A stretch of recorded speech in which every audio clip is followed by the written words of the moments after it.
acá estamos en una nueva semana política, el programa del Mostrador Televisión dedicado a la conversación, reflexión, interpretación de la política y los negocios. Estamos hoy día no solo con elenco completo que ya presentaré, sino que más que completo.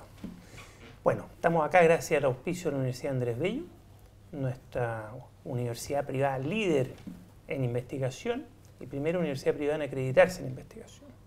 Y por supuesto desde la librería Ulises del barrio Las Tarres, esta preciosa librería que nos cobija.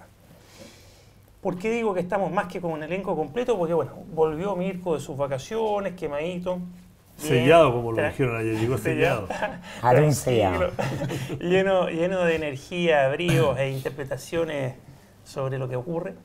Y tenemos a Jorge Pirincho Navarrete también, un lujo tenerlo a los dos juntos. Y como siempre, por supuesto, Iván Weissman, el terror del mundo de los negocios. Tenemos muchos abogados acá, 3 abogados. Bueno, hay 2 abogados, bueno, este un periodista, un cientista político, tenemos de todo un poco, ¿no? Bueno, tú estudiaste Derecho antes. Yo elegí el sacrificio. Siendo que Mirko es más abogado que cualquiera de los abogados. Eso pero es verdad. Bueno, gracias Jorge Pirincho por acompañarnos acá. Encantado. Gracias Mirko, Iván. Bueno, ¿qué vamos a conversar sino sobre el cambio de gabinete y todo lo que eso significa, quién ganó, quién perdió, bla, bla, bla? Se ha hablado mucho, pero no podemos dejar de hacerlo, ¿no? ¿Cómo partimos, Mirko? Me gustaría partir tirando algunos tips. El primero es que el gabinete se cambió cuando la cuerda del elástico ya no daba más, ¿no? O sea, no es casual que el anuncio del cambio de gabinete sea el día que la DIMARC le da al gobierno su puntaje histórico más bajo, su aprobación más baja, similar a la peor que tuvo Piñera, ¿no? Lo que no es poco, ¿no? Entonces, en la oportunidad de hacer un cambio de gabinete bien pensado, bien trabajado, se la perdió, se la fue perdiendo por este tip de ella que no le gustaba que la pautearan. Entonces, cada vez que alguien hablaba, bueno, quizás sea bueno hacer un cambio de gabinete, no, entonces si usted lo dice, yo no lo hago. Bueno, ahora tú obligado a hacerlo y hacerlo de manera mayor, es importante efectivamente. Y hay mucha interpretación, yo creo, en estos días, un poco falsa respecto de, recién asumió el gobierno, de si esto tiene que ver con parar la reforma, profundizar la reforma, seguir la reforma. Yo creo que es una discusión bizantina y tramposa. Esto lo provocan las boletas. La única agenda real puesta sobre la mesa es la agenda de corrupción de la política, financiamiento de la política. Eso es lo que saca Peñailío, ¿no? Peñailío, lo que gatilla la crisis política. A lo que gatilla la crisis política. No es otra cosa, no es el malestar de algunos sectores o de la élite con la reforma. Pero es lo que o sea, hay que pararlo. Eso es lo que lo gatilla. Y eso es lo importante, porque esa es la agenda que va a seguir además, ¿no? Y esa agenda no la ponen ni el gobierno ni los políticos, la ponen los medios y los fiscales. La agenda de la corrupción. Y de los políticos que salen al baile. Y bueno, ¿Y en ese sentido Peñailío se va porque tenía que estar dando explicaciones permanentemente por sus boletas. No, y se pegó unos condoros enormes. Porque lo de Urraga era una pargata al lado de las boletas, pues. Entonces el gobierno no está en el estándar máximo, está en el mínimo. Pero política, el que el jefe de gabinete estuviera cada rato dando explicaciones, malas explicaciones, estuviera haciendo entrevistas para decir que no iba a mostrar lo que había mostrado, no. Era un despelote, él cae por las boletas, más chico, listo. Él diseñó una estrategia para el tema de la corrupción política que demostró ser una avivada, no avivada, porque la cosa era, bueno, el tema estaba en penta la UDI y dejémoslos que se frieguen, ¿no? Los vamos a cocinar, no negoció nada. Le salió el tiro por la culata. Claro, y cuando llegó Soquimí dijo, no, pero acabaramos, pues, compadrito, si tenemos aquí al Lolito impuesto interno, aquí paramos a la nueva mayoría acá y dejamos que se fría la UDI con penta. Ese fue su diseño. Operó en todo momento vía arena, servicio de impuestos internos para detener la investigación, como ha quedado meridianamente clara. Hasta hoy día que por algo el servicio de impuestos internos tiene un estándar para penta y tiene otro estándar para Soquimich. Que lo ha ido flexibilizando. Bueno, se ha ido moviendo porque ya no resiste. Entonces, el cambio es el corazón del cambio, no sé si ustedes están de acuerdo. Y el cambio mismo, bueno, o sea, claro, Burgo ya podemos hablar de él un poco más, pero por lo menos está intachable en temas de probidad, ha sido líder en temas de probidad, fue el primero que anduvo molestando hace mucho tiempo con el tema de la ley del lobby, porque era molestosa. Tiene un estándar personal además diferente, ¿no? ha hecho suyo, él estableció límites a la reelección, propios, personales. Dijo, no voy a ir a la reelección. Y podría haber ido y hubiera salido. Podría haber ido y podría haber ganado. Y bueno, en esa rapidez tuvo que poner a Jorge Insulza, ¿no? Que se lo pone el PPD para reestructurar el equipo político. En la vieja lógica, eso habla mucho de que Bachelet es mucho más vieja política que nueva política. O sea, tiene que haber un equilibrio de partidos en la moneda, un PS, un PPD, un DC. Si no, en el mundo no es posible. Bueno, pero es coalición de gobierno igual. Pero esa es lógica antigua, sí. po. Que yo soy muy antiguo. Necesitan pedirle a permiso al PP, y el PP dice, ya, para sacar a Peña del Lillo y no gritar tanto, vamos a poner al Insulza, que es hombre del partido, y que viene justamente y el reemplazo de Arena también. Y viene de, bueno, el PPD, hay también una compensación. Pero a mí me llamó la atención. Pero el punto es que, ¿quién es Insulza o de dónde viene? No, es que el punto es un buen punto, ya lo vamos a tocar de nuevo porque es medular en este cambio, creo yo. Pero es sorprendente por su vinculación con Correa, ¿no? Es sorprendente cómo el equipo político ya quedó conformado con uno más grande y dos chicos. No, tiene que haber sido el diseño, ¿no? Dejar a Burgos como un gallo potente, ministro del Interior, con una trayectoria muy grande, y dos... ¿Qué te refiere a Marcelo Díaz y a Insulza? Definitivamente no tienen la estatura de Burgos, más allá de la opinión que uno pudiera tener de cada uno de ellos a nivel personal y a nivel político. No son de la misma estatura, no juegan en el mismo equipo. O sea, cuando era Insulza... Son divisiones distintas. Pero en general el ministro del Interior siempre ha tenido un peso más fuerte que el de Seguepre. No necesariamente, no necesariamente. La historia no ha sido así, pues, en los 25 años de democracia no ha sido así. Jorge Perincho. Yo tiendo a estar de acuerdo con Mirko respecto a las causas del cambio y de lo que va a dominar la agenda. Y lo que sería interesante quizás complementar es qué gesto o señal adicional que hizo el gobierno. Y aquí hay 3 o 4 cosas que es importante volver a recordar, aunque resulten a ratos más o menos obvias. Primero, cualquier cambio significativo en un gabinete tiene que tocar las 2 áreas que son las relevantes en un gobierno. Eso es, quien habla políticamente a nombre del presidente de la República y quien maneja la chequera. El ministro del Interior y el ministro de Hacienda, y Bachelet desde esa perspectiva hizo un cambio importante. Segundo, yo ayer decía que algo del corazón, de la voluntad y la convicción de Bachelet se había ido con este cambio, porque como buena hija militar no mira para atrás y tampoco recoge herido, es decir, se cargó a sus 3 colaboradores más cercanos, Peña y Lillo, Arena y Elizalde, que son las personas que no solo diseñaron la plataforma política de este gobierno, el contenido del programa, planificaron su llegada, y a un poco más de un año son hoy día historia. Y yo creo que eso tuvo que haber sido un proceso difícil, doloroso, pero que da cuenta de la necesidad de generar un punto de inflexión que en algo cambiara las expectativas que este gobierno había generado. Y en tercer lugar, yo tiendo a coincidir con Mirko en que yo no sacaría cuentas alegres. Esto no es el resultado de un proceso restaurador, concertacionista. Es algo temprano para discutir respecto si vamos a tener un cambio significativo en la profundidad y velocidad de la reforma. Lo que hay sobre la mesa es una promesa. Una promesa de que este es un gabinete un poco más solvente y que pueda afrontar de manera más eficiente una crisis que, como más de alguna vez hemos discutido, no era la crisis más grave que objetivamente habíamos tenido desde el año 90 a la fecha, sino que lo particular de esta coyuntura es el vacío de poder que se había generado, la impericia del capitán y los marineros que iban arriba del barco, que hacían todavía más grave la situación y no así lo objetivamente duro de la tormenta, que es lo que habíamos enfrentado años anteriores. Y por lo tanto diría yo, como suelen decir los periodistas, noticia en desarrollo, wait and see.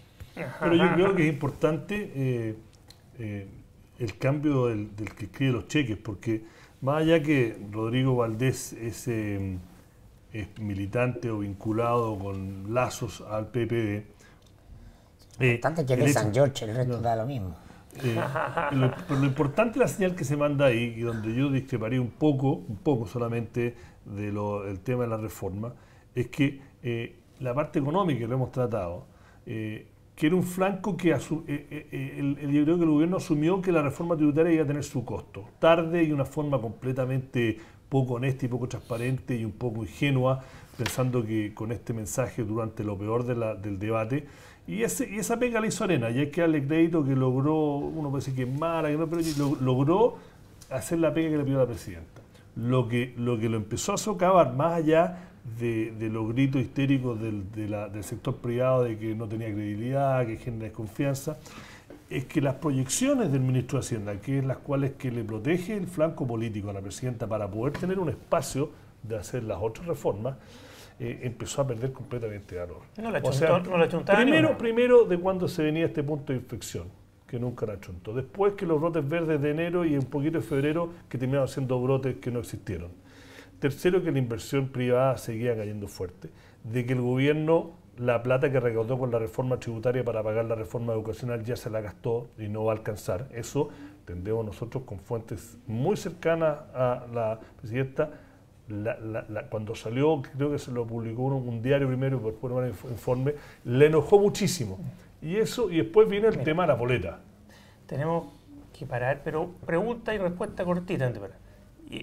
¿Va a lograr el objetivo, análisis perspectivo, la llegada de Rodrigo a Hacienda va a generar las confianzas? Absolutamente. Tú mira lo que pasó con los ETF, que tenemos hoy día una nota que Martín volvemos la vuelta y digo cómo se ve.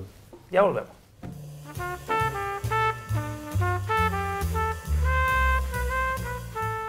Estamos de vuelta con el auspicio de la Universidad Andrés Bello, de la librería Ulises del barrio Las Tarrias.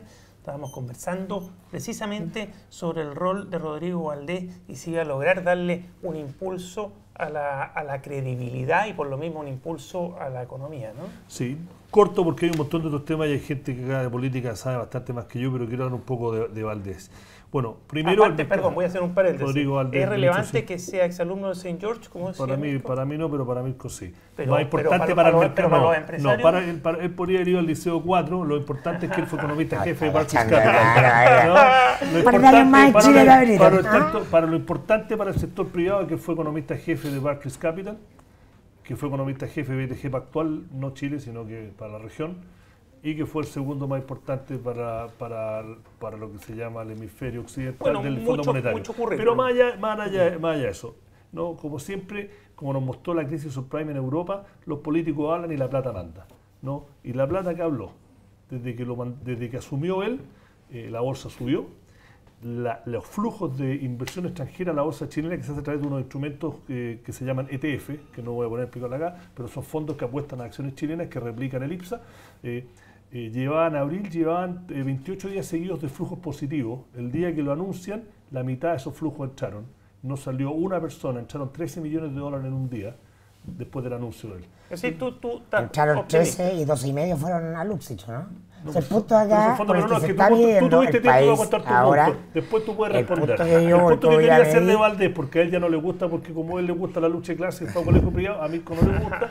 Valdés se le hay que jugar por sus actos. Fue asesor del Lago, es PPD, y en el Banco del Estado, el año y medio que estuvo, por lo que entiendo yo, usted no da más contexto, hizo cosas que él, obviamente, es una persona que cree en el rol del Estado dentro del mercado, de que tiene que tomar activo. Más keynesiano. Entonces, mucho más keynesiano, efectivamente. Entonces el Banco de Estado dijo que no somos un banco que tiene que ser igual que los otros, que se le ha criticado mucho que el Banco de Estado para qué existe si iba a ser igual que los otros y que cobra tasas más altas. Él logró hacer la diferencia. La primera parte de la política contracíclica de Hacienda que fue, bajó los créditos hipotecarios, los créditos a las pymes y todos los otros bancos tuvieron que competirle. Se cobró más crédito, no impulsó los cajeros automáticos. Fue bastante activo dentro del rol de que era un banco que también por mandato tiene que ganar plata. Ahora, el tiempo dirá cuán reformista, cuán progresista. Ya, pero es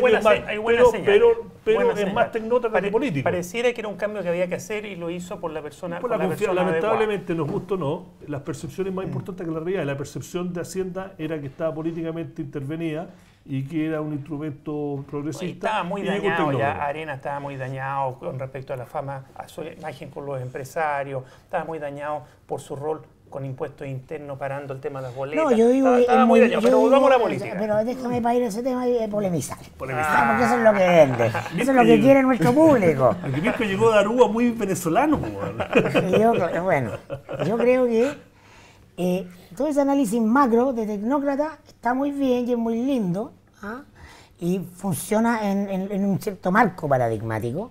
Del punto que a mí me interesa, y obviamente que Rodrigo Valdés tiene 20 veces más peso como economista que Arena.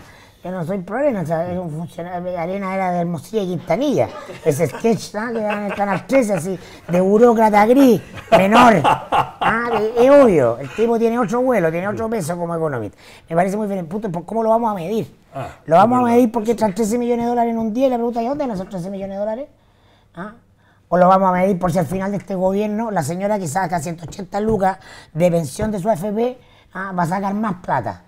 Esa es una pregunta de política macro. Ese es todo mi punto. Entonces, los argumentos, el sobrestock de argumentos técnicos que subió el indicador X, que hay, que te va a hacer en el mercado, como si el mercado fuera una entidad que funciona automáticamente y si funciona bien, entonces la sociedad está bien. Eso está a la baja, está chao. Se acabó. Estoy de acuerdo. ¡Pum! No va. Estoy de acuerdo conmigo. Pero estoy de acuerdo que son señales hacia un mundo que se evalúa flujos de dinero hacia ese mundo. No evalúa el bienestar de la sociedad toda. Absolutamente. Nada más, eso es todo. O sea, que queremos un ministro de Hacienda para que funcionen los mercados, eso fue siempre la concertación, y eso funcionó. El país crecía como nunca con todos los déficits. Entonces, claro, esa es la pregunta. No basta, pero es necesario que esté. Es una condición necesaria, pero no suficiente. Tengo mis dudas. Estoy hablando en términos más de cómo ser científico. Condición necesaria, pero no suficiente. Muy bien. Lo que pasa es que esta discusión, fíjate la paradoja, reedita una cierta tensión que uno ya creía algo superada, particularmente en América Latina, es decir, en la década de los 70 y sobre todo los 50 y los 60, se discutía, y eso fue, entre otras cosas, lo que subyacía a la Guerra Fría, si es que era posible o no que el crecimiento económico y el desarrollo del capitalismo fuera o no compatible con la justicia social. De hecho, una cierta parte del mundo representada por Estados Unidos y otra por la Unión Soviética eran esos dos polos. Uno tenía la sensación, y eso es parte de la promesa socialdemócrata y concertacionista en algún sentido, de que el Chile de los 90 apostó a que ambas cosas eran no solo compatibles, sino que necesarias. Es decir, quienes tenemos una profunda, incluso convicción igualitarista, sabemos que no se puede distribuir si es que primero no se genera. Pero al mismo tiempo también que la generación, el funcionamiento del mercado requería grandes niveles de intervención por parte del Estado. Esa es la política socialdemócrata, en definitiva. En la teoría, eso es una teoría bonita. En Chile no funcionó. En Chile no se aplicó. Claro. Lo que yo creo que aquí ocurrió es que sobre la base de esa promesa, el péndulo se cargó hacia un lado. Se cargó a Chicago. Y quienes critican a la concertación por haber sido un gobierno aparentemente de izquierda que llevó adelante políticas de derecha tienen razón, no solamente en lo económico, sino también en lo político y social. Esta crítica, que para ser un buen gobierno había que hacer como que uno no hubiera ganado las elecciones. Y la lógica del consenso, el ministro de Hacienda no se puede tocar porque el ministro de Hacienda lo tiene que terminar el mercado. De acuerdo. Porque lo importante son las consecuencias que el nombramiento del ministro genera en el mercado. Pero lo que el sí mercado ocurrió, es Mirko, un mundo pequeño que es Manhattan. Pero eso ya cambió. Pero lo que sí ocurrió es que a lo menos del punto de vista simbólico, ese péndulo se trasladó a lo menos en términos editoriales a la otra esquina. Pero llevémoslo al plano del origen hoy día de la crisis y el enfrentamiento de la política. ¿Cuál es qué es lo que está en el origen? La ley del 2003. Una ley que dictó la UDI y que Lagos se la firmó. ¿Y a quién beneficia esa ley electoral? Está hecha para los grandes grupos económicos. Done la plata que usted quiera, la dona de manera reservada, nadie va a saber, y además usted descuenta impuestos. ¿Eso está hecho para que el ciudadano aporte a la política o está hecho para que 10 grandes empresas aporten a la política? Está diseñado así, para el beneficio de esos grupos. De acuerdo, si la pregunta eso es lo que ahora se está empezando a desmoronar. No, se está cayendo completo. Pero si la pregunta es otra, la pregunta es si es que este péndulo que se traslada de un extremo al otro, es posible ubicarlo en una posición donde sea razonable para las limitaciones políticas y estructurales que tiene un país como este. Es decir, dicho en castellano, ¿a qué vino Valdés? Para retomar la discusión. Valdés vino simplemente a generar un cambio de inflexión en las expectativas. Valdés vino a favorecer la posición de los empresarios. Valdés vino a decir que lo amaran, como dijo Somerville alguna vez del Lago. O Valdés con Burgo y otros vienen a tratar de compatibilizar una agenda de transformación y de cambio, pero al mismo tiempo sosteniendo aquellos pilares que permitieron que este país se transformara en 20 años, lo que antes no hubiera tomado 3 o 4 generaciones. Y eso es una buena forma de plantearlo, sobre todo en la última alternativa, significa seguir abriendo billeteras. en una situación bien compleja, porque la inversa, es decir, no hay plata, que es lo que hacía muchas veces Velasco, y eso a través de esa vía para y todo, ¿no? Claro. No es fácil. No, está bien. Yo creo que no le puedo sumar ni siquiera una coma a lo que dijo Pirincho. Y además lo dijo muy bonito. No, pero si lo dice, es muy bien, pero es falso, o sea, un dilema falso. Porque el país, para girar, para cambiar, para solucionar los déficits que generaron estos 20 años o más de neoliberalismo, tiene que moverse, y para moverse se va a tambalear. Y lo que viene a hacer Valdés, probablemente, por más de, porque lo que va a hacer Bachelet es que se asustó, ¿ah? Y quiere que el banco no se mueva. Porque lo que impera acá es el miedo al movimiento, pero que, Mirko, entendiendo que cambiar y virar implica periodos de crisis, de mucho movimiento. Pero hay un supuesto raro en por eso que la política por... opera en el lenguaje, y Burgos asume y dice, quiero tener, lo más importante es la prudencia. La primera cuña que elige es no la retroexcavadora. ¿Ah? La virtud más importante en política es la prudencia, dice. ¿Ah? Y da todas las señales de que la cuestión va a estar ahí. Porque responde a una generación traumada. Pero es difícil. Pero déjame, tenemos, no sé si estamos, tenemos tiempo, no, yo quiero responder porque Mirko siempre, y ahora oye, sí, oye, fuera oye, de joda, oye, ¿no? Oye, dile a tu hijo que no es el lugar. Se asustó con vienen a buscar a la paternidad, que se le haga cargo la paternidad, Iván. Vienen por ti. Finalmente. María José, no es verdad. No, lo que quiero responder y ahora fue no tanto joda, sino que de un análisis. En ese sentido, Mirko, y te lo digo con todo respeto, tú muchas veces minimizas al mercado como una ente que es solo Manhattan. Y puede ser, y te puede gustar o te gustó, pero la realidad, y quiero ir más allá, podría dar los ejemplos de lo que está pasando en Grecia ahora, que un gobierno empoderado políticamente, que ganó una elección con unas promesas de completamente abandonar todas las políticas de ajuste que le impuso la Unión Europea y el Banco Mundial. Y no puede. ¿Por qué? Porque el mercado manda. Porque cada vez que se arranca un poco por los tarros el ministro de Finanzas, le suben las tasas. Y cuando le suben las tasas, Grecia no puede pagar los sueldos. Sí, perfecto. Y la lógica de acá, simplemente acá. No. Este año, por ejemplo, el 2015, la economía va a crecer entre el 2,5 y el 3%. Va a crecer ni siquiera principalmente, no es menor, pero mayoritariamente va a crecer porque Arenas implementó una política clásica keynesiana, ortodoxa, incluso para Chicago, de gastar plata. Pero si el gobierno no gasta plata, no hubiese habido inversión. Igual la inversión del mundo privado va a ser negativa. ¿Y qué significa eso? Que hay menos plata para construir más casas, que hay menos plata para... Y eso significa menos votos, y eso significa que el gobierno está en el poder. Entonces, cuando tú dices el gobierno, esta cuestión que no tiene que ser... Bachelet se tiene que preocupar de eso, porque la gente quiere casa, quiere que en el norte... Entonces no podéis poner muy lindo, no sé si tú tenés...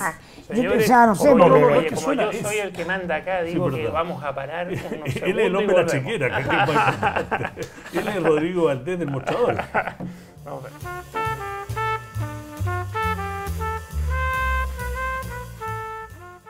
Estamos de vuelta con el auspicio de la Universidad Andrés Bello y la librería Ulises, que nos acoge.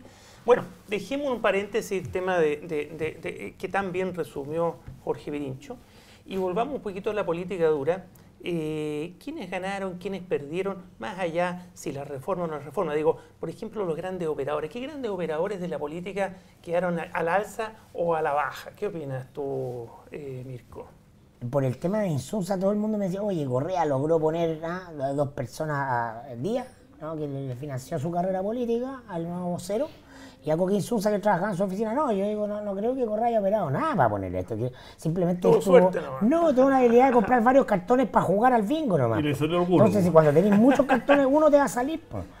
Si la agencia Enrique Correa está hecha a imagen y semejanza de los gobiernos, está todo cogoteado. Hay gente de cada lote, de cada partido adentro, y entran y salen, entonces está pensado para eso. Ahora, esta es la hueca en pelota, porque la presidenta no eligió quién iba a poner de ministro de Sexpress, tenía que poner a alguien del PPD, y este tipo, Coque Insunza, que es un tipo muy inteligente, está por sobre la media, escribió un libro, que ya es algo raro en la clase política chilena, que llaman de cultura comunista, es decir, viene de gente que lee, claro, viene gente que lee y entiende lo que lee, no muy leído, muy culto. No, pero es que ándate a darte una vuelta al Congreso y no tenía el currículum del Coque Insunza, pero él viene de hijo de la concertación, por lo tanto no hay diferencia entre lo público y lo privado. No está ese límite moral. O sea, mientras él era jefe porque no era jefe de lógica y asuntos públicos, era jefe de comunicaciones corporativas, estratégicas, estaba de la oficina le pagaba y asesoraba a Corbanca, y a directamente a Sayet, la crisis que generaste tú, con el tema de SMU, y a Soki Mitch, a la vez que estaba negociando la lista parlamentaria del PPD. El punto es que esa es la política que vivimos, la política que no tiene frontera entre la política y los negocios. Ahora, esto no lo digo yo, es la política que no lo dice Mirko Macari el Rojo, lo dice Eduardo Engel en su columna del domingo en La Tercera. El problema son los partidos son cloacas, y no hay frontera que dividan. ¿Y qué es lo que propone la comisión de Engel? Puertas importantes una muralla entre la china política. importante. Entonces, ahí está. Ahora el señor Insulza va a tener que dar explicaciones permanentemente de para qué está operando.